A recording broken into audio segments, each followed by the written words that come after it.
This video is proudly sponsored by Gamersgate. Download games anytime, anywhere. Visit Gamersgate.com.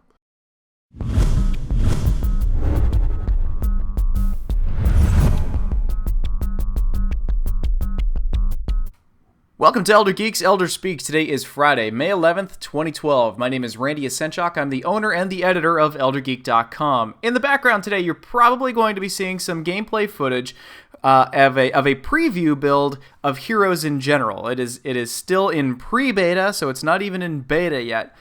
So if any of the footage that you actually see is looking a little wonky at all, just know that's why. But so far, I'm actually having a really good time with it, but I am getting my butt handed to me.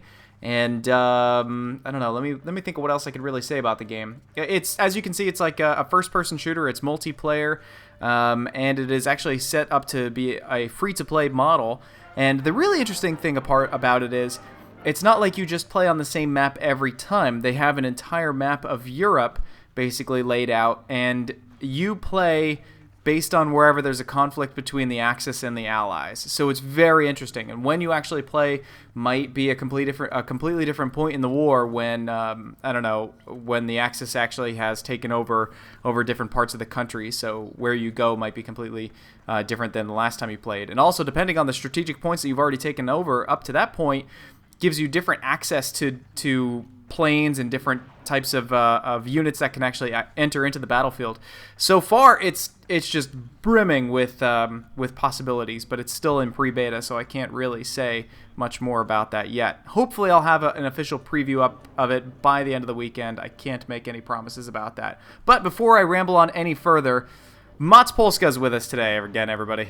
I have returned. I can't believe you stayed quiet for that whole time. I'm proud of you. I'm trying my best here. Now you were actually saying that you're about to get into the open beta for the Secret World, yeah. The Secret World, which you're pretty psyched about. That's awesome. Yeah, That's I'm awesome. looking at, for those of you who don't know, we actually have a Twitch TV channel where we have a bunch of guys, awesome guys that stream pretty regularly. I'd say a couple of times a day at least. And, oh yeah. And right now Michael is there streaming the Secret World, and he got a bunch of beta keys, so I managed to snag myself one of those, and it's from just looking at him playing it looks really awesome, and this sort of coincides with how everyone is sort of disappointed about the Elder Scrolls MMO, because from what I can tell, the Secret World is the only MMO that's significantly different from WoW that I know of. In that it doesn't have levels, it's set in a modern, elf and orc-less time. It doesn't have levels, it doesn't have classes. It's just so much different. It might not, I don't know if it's good or not. It looks good, but you never know, right? But just because it's so different, I would encourage everyone to give the open beta a try. And Yeah. I would like to mention it's not really an open beta, it's more of a, if you pre-ordered the game, then you get access. But if you go to Twitch TV, and we could probably hand you a key if you're quick about it, or because we hand them out tomorrow as well, or any other site have basically been given a bunch of keys to hand out to their fans. So yeah, give it a try. and also to kind of further pimp our Twitch page as well, in case you guys actually haven't been over there, Shen and Michael, our lead streamers over there, actually do a really good job of trying to find giveaway keys. Almost every week we seem to have some type of giveaway keys over there for different games. So, I mean, even if you're into just free stuff, I recommend going and hanging out and checking out with them. And pretty regularly when they do have giveaway keys to hand out, they almost always announce it on our Facebook page. So they're pretty good about giving like community heads up too. So all the more reason to check out our Twitch page and our Facebook page. All right, we actually have a few news topics that we got to tackle, and then one letter that we're going to answer today to kind of round out this week. Let's see. Let's do first. Let's actually talk about how Mass Effect 3. Remember, I don't even need to ask you if you remember the whole Mass Effect 3 debacle, because everybody remembers the Mass Effect 3 debacle. But apparently, 40% of the people that bought Mass Effect 3, 40% bought the From Ashes DLC from launch. Or at launch, I should say. Yep. That's ridiculous. That is a huge amount of people. 40% of the people that bought Mass Effect 3 also bought From Ashes. Now, there were people saying, it was a giant ripoff because it was you know, it was ripped from the game, etc., etc., but that didn't stop them from still buying the game. And probably the worst part about this is it's going to give an excuse for developers heretofore to be able to just do day one DLC. Yeah, I think really the defining characteristic of this story is that even though, you know, everyone was really mad about it being day one DLC and already being on the disc and all that stuff, everyone else, like myself in my review of the game, said that this DLC is so good that even though it's morally reprehensible, just get it anyway because it's just so good, right? So I think that's the thing. So if companies want to do this in the future, and not that they haven't done this a bunch in the past as well, they really, I mean, first of all, don't do it, but if you have to do it, at least make it awesome. Just make it something you can't possibly resist. I guess, man. Everybody, there's just going to be so many people that are going to have backlashes against this, and they have right to. You know, they have reason to be mad about this. But yep. if you're going to be mad about it, don't buy it. Don't buy it and don't support it. Clearly, that's not the lesson that we as a gaming group as a whole have learned here. You know, we complain about stuff all the time, but then we go ahead and buy it anyway. It's like, it's just like that whole, what was it, Modern Warfare 2 band? You know, remember when it was coming out and everybody was all pissed off about how there were going to be no dedicated servers, and then the moment when Modern Warfare 2 came out, pretty much everybody that was on the blacklist of that, they all went and played Modern Warfare 2 anyway. Yeah, I know. It's too bad, really. Is what I guess what I'm trying to say. Because you really, and I'm a victim of this myself, or a culprit of this myself. Because I really want to just stand up and say no fucking way, right? I do not want to support this. But then the hype train comes, and all the advertisements and all the kick-ass fucking trailers, and all my friends telling me it's just so awesome I have to try it, and yeah, you just sort of lose perspective when that happens. It boils down to this, dude. We gamers as a whole have no self-control whatsoever. None. Exactly. We have zero self-control at all. If it looks like it's awesome, we're gonna play it one way or the other, no matter what people do to bring it out. We have zero self-control, and that, I gotta admit, is the shittiest part about we gamers as a whole as well. I gotta zero say, self-control. It's almost like describing drug addicts, because even though you don't want to, because you know it's bad for you. Yeah, and you know it supports a criminal system that really shouldn't exist, but you just can't help it. It's just so good, right? So yeah, there you have it. 40%. I was shocked when I read that figure. But let's actually move on a little bit here. Atari revenues apparently are dropping rapidly, and their response to actually their dropping in revenues and everything like that is actually going to be switching them over to mobile gaming more. This actually saddens me more than anything, because I feel that, I don't know, in the past 10 years or so, some of my more favorite games were actually published by Atari. You know, they might not have been developed by Atari, but they were at least published by Atari. And it kind of makes me wonder what the hell they just keep doing wrong over there. Kind of makes me curious what games you're talking about. The only one I can remember that I even remotely enjoyed was Alone in the Dark. Witcher 1. Oh, that's Atari? Oh yeah, it was published by Atari. I believe so. Damn it! Now I gotta look this up now. Well, I see that they're proposing to drop the company that made Test Drive Unlimited, called Eden Games, and they're trying to either close them down or sell them, which I think is about time, because I don't understand the appeal of Test Drive Unlimited at all. Me neither, man. And I like car games. I mean, I play Forza and Gran Turismo and Burnout and Need for Speed and all those games all the time. So I don't get it. But hey, that's me. So. Dude, Atari totally published Witcher 1. CD Projekt Red, of course, published it as, did like a co-publishing kind of thingy. But yeah, Atari totally co-published that. There's I wish they had this list alphabetical here. Neverwinter Nights 2. Neverwinter Nights, the original. I just kind of flicked over to their page. Let me see, what else are... Roller Coaster Tycoon 3? What? Yeah, on, I but the wanna... second one was really the one to play. The third one. I liked Roller Coaster Tycoon, just the original and its expansions. Yeah, the second one was really good though. I recommend you try that. So. Oh yeah? Yeah, I it's definitely my favorite in the series. I didn't like the third one at all. I don't really know why. Maybe just because that kind of game didn't appeal to me as much when the third one came out. But yeah. yeah, who knows? According to Xbox Official Magazine, in an interview, or at least I should just say in a group setting, with a whole bunch of indie developers and the people behind Indie Game the Movie, when asked the question from an audience member, will Super Meat Boy ever come to the PlayStation 3? Tommy Refenis from Team Meat said, and these are his exact words: "Never. Blame Sony. I sent them a version of Meat Boy running on a PS3 and they forgot to play it.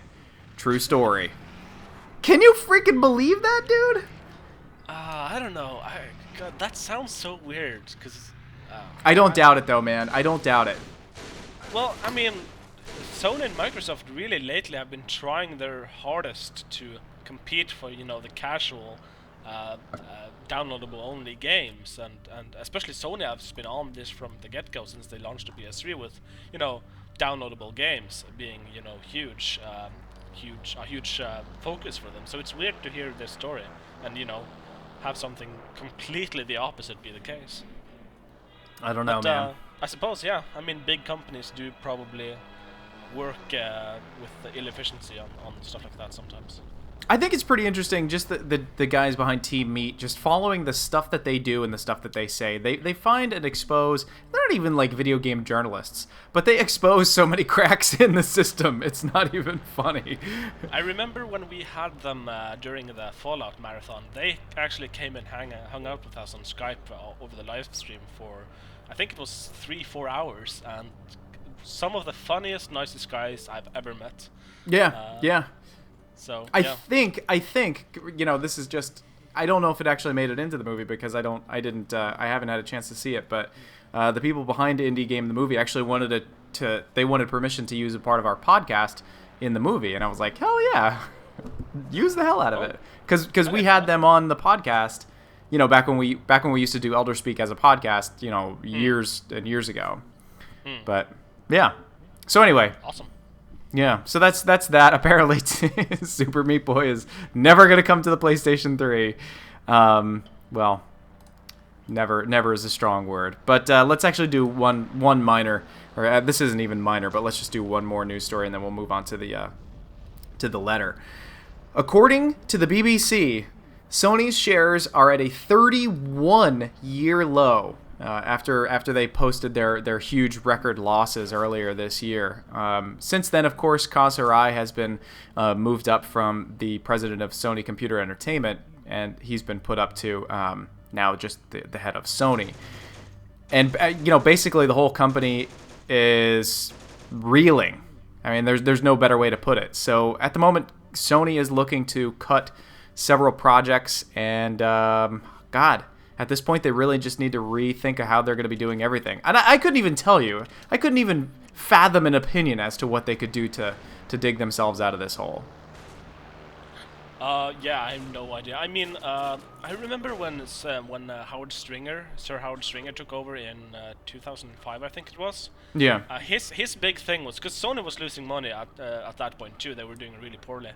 And Right. his thing was turning the whole company around. That's why he was, made president of the company, or CEO, I suppose, of the company, and I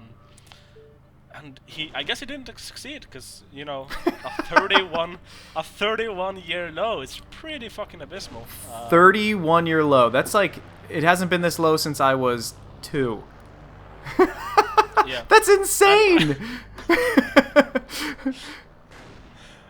And I think Kaz Hirai even tried to explain the law with saying that the effect of the tsunami or the earthquake and the tsunami had a big impact, and how basically the TV markets in both Europe and North America are crippled, and that's apparently why. So it's nothing to do with Sony; it's just the market in general, apparently. But yeah, that's true. But wouldn't you expect to see the same reports from all other electronics companies then?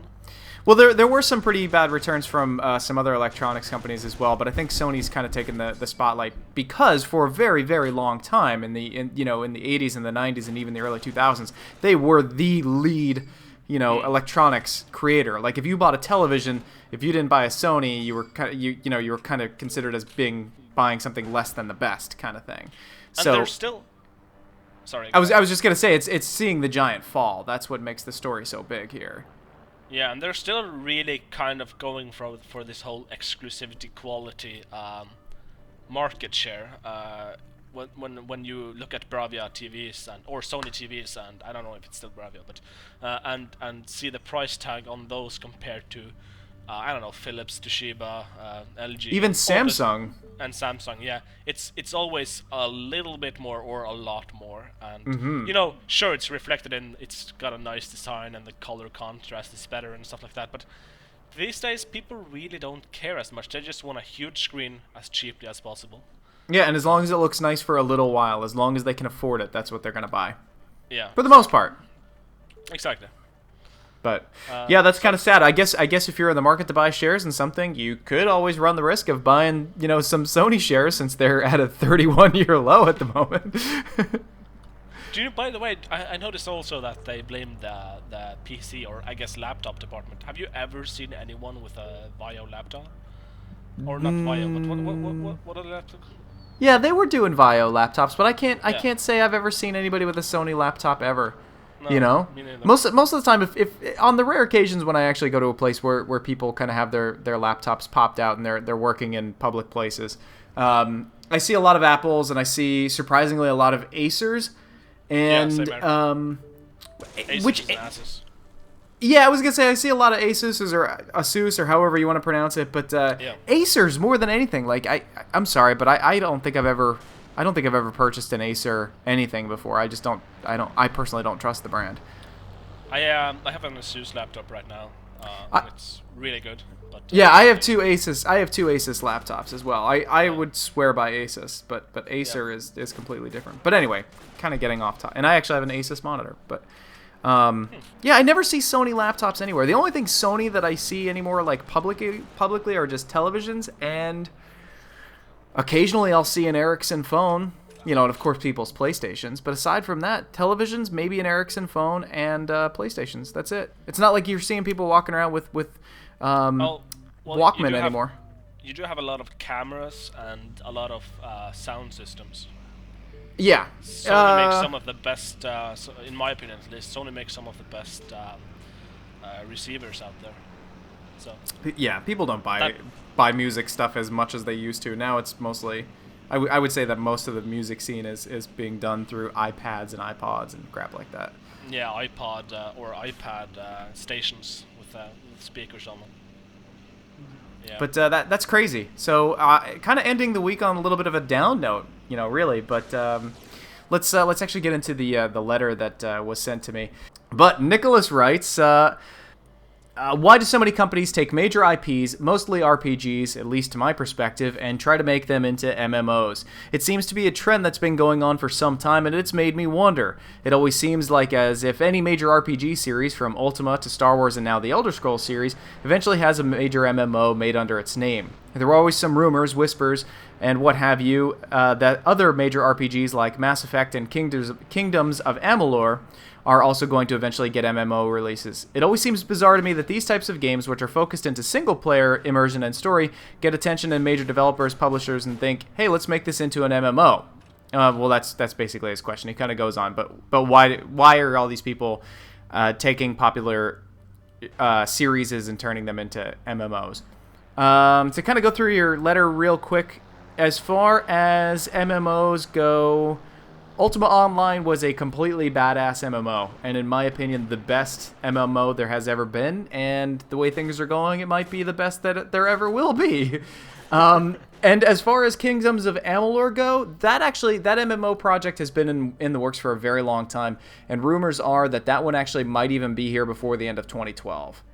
I mean, if you played Kingdoms of Amalur or just vanilla standard version, then you'd say, wow, this should probably be an MMO, because the world is built as if it were an MMO. So, dude, even the graphics were MMO graphics. Yeah. And people refused to believe that when I said that in the video review, but I'm sorry, it's true. Those are MMO graphics. Mega pastel-y, super large hands and heads and swords equals MMO graphics. I hate MMO graphics. God, What? The one the Elder Scrolls Online is using the motor or the engine, and it's the same one that Rift and Star Wars: The Old Republic used. It just looks so generic. It's just no creativity whatsoever. Just use this engine. Yeah, dude, that's my question to everybody. Why do all these MMOs use the same stupid ass, graphic styles? And of course, there's always a few that use something a little bit different. But honestly, ever since World of Warcraft, we've been seeing a lot of visual clones. World of Warcraft really only has one visual clone, which is Warcraft Online. In my opinion, it's a lot more cel shady than these other games, even though they're kind of cel shady as well. There are, as far as I'm concerned, one unique currently released MMO in terms of looks that's even remotely on anyone's radar. I mean, I don't know about all the Korean ones and all that stuff, but that's Age of Conan, because that looks basically like Skyrim. Yeah, Age of Conan did look pretty different, significantly different, and I enjoyed the visuals in that. Oh, dude, you can't say that. The Old Republic is pastel-y as crap, man. There are so many pastels on there, you'd think it was Easter year-round while you're playing that game. Yeah, it might be pastel in terms of the colors, but it's not really that cel shaded, in comparison with WoW. I get what you're saying. Yeah, WoW is basically a cartoon, right? But yeah, I think it might be the color palettes that bother me maybe the most. But anyway, to kind of answer your question, the answer boils down to people think that it's going to be more fun, and they also think it's going to be more money. RPG series, as much as people like me and Mons, I think you enjoy computer role playing games as well, but role playing games kind of started as multiplayer experiences. Dungeons and Dragons was when you got together and you played the game together. It was impossible to play Dungeons and Dragons by yourself, but if somebody out there has found a way to do it, I'm happy to hear. But that's because role-playing games started as a multiplayer cooperative kind of experience. So it makes sense to kind of push it back that direction. But I think a lot of people think that if you're going to go with 6 people, why not do as many people as possible? Yeah, and it's a really easy transition. Just never mind the immersion and the single-player experience of the story and everything. You still have classes, mostly. You still have levels. You still have spells and abilities. Let's say you do the same thing with an action-adventure game. It would be a very boring MMO, because you just have a bunch of dudes that were basically identical, running around shooting guns. And with RPGs, you already have so much of the framework of an MMO in the game from the get-go, and so it's very easy to transition that over to an MMO. Obviously, with the Elder Scrolls, it's a bit different, because it's not a typical RPG. It's very let's face it, the combat is not why you play an Elder Scrolls game, and so that transition always seemed a little bit awkward to me. But with all the other standard RPGs out there, you have classes and levels and combat that evolves around special abilities. Yeah, and you know what else? I kind of want to put this out there too. I have absolutely nothing against MMOs. I think MMOs, if they're done right, are some of the coolest experiences you can have in gaming. To be able to get together with a group and then to go fight off some large monster that you can't kill by yourself, but if you're working together and you kill that monster together, there's a sense of accomplishment that comes with it that you can't get in any other kind of game. Or going into a town and buying from a private vendor something that somebody actually made all by themselves in the game. I find that just incredibly fascinating. So you have these people who do nothing but become the greatest warrior they could possibly be in a game, or the greatest smith they can possibly be in a game, or just the best person that can make potions or spells or whatever. I find that just absolutely astounding that we gamers can all come together and then just make a world like that become believable. The problem is a lot of these games feel like cash-ins, and that's when it becomes a pain in the butt. Yeah, and not to. I hate myself for doing this, but I'm gonna mention Elder Scrolls Online again. I just read a bunch of the details released for the game, and it seems like, you talk about the accomplishment and the feeling of being in a community. In the Elder Scrolls Online, supposedly, all the faction fights for control of Cyrodiil, and once one faction gets control of Cyrodiil, the best PvP player in that faction will be the Emperor for the amount of time that they hold Cyrodiil.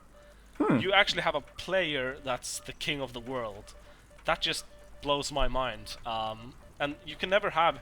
It's something, when in Skyrim, when you become the leader of the Fighters Guild or the Mages Guild and whatever, that's cool and all, but you're not famous because of it. It sounds like you'll be, at least for a little while, you'll be famous in the game, and that's something you can't get anywhere but in an MMO.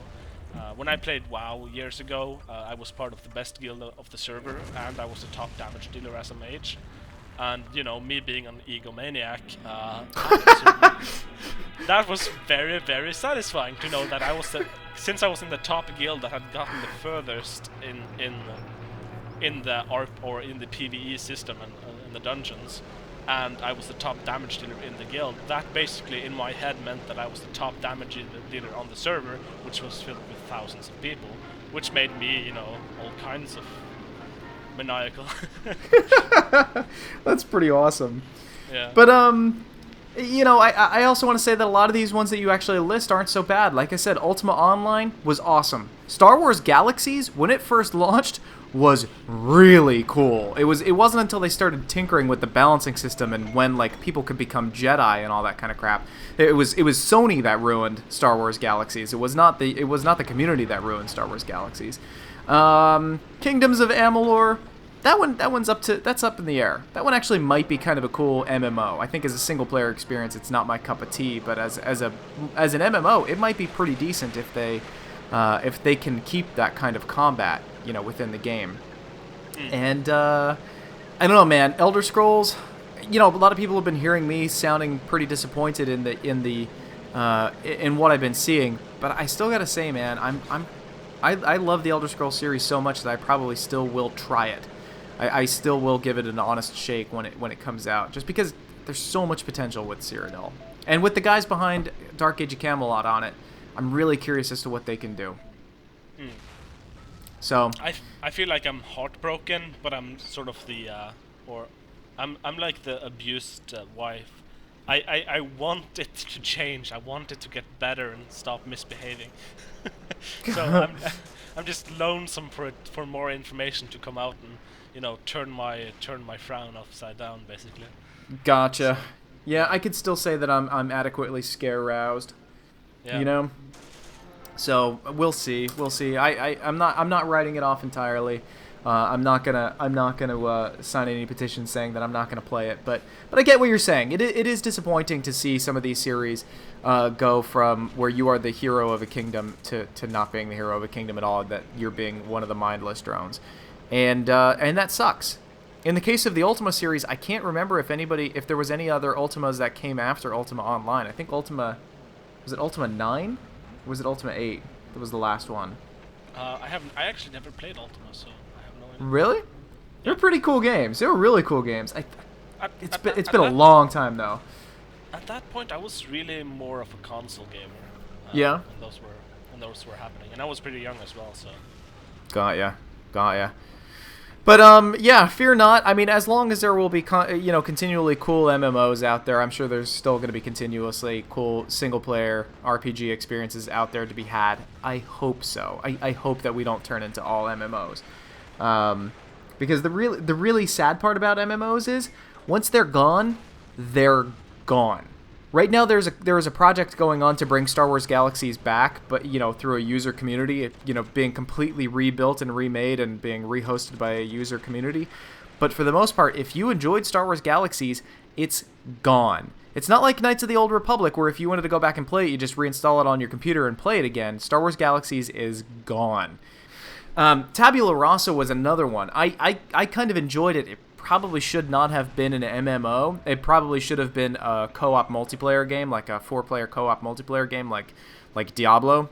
But Tabula Rasa is another game that I really enjoyed when it came out, but I can never ever play that again. It's not like I can just toss in Tabula Rasa onto my machine and play it again. It's gone.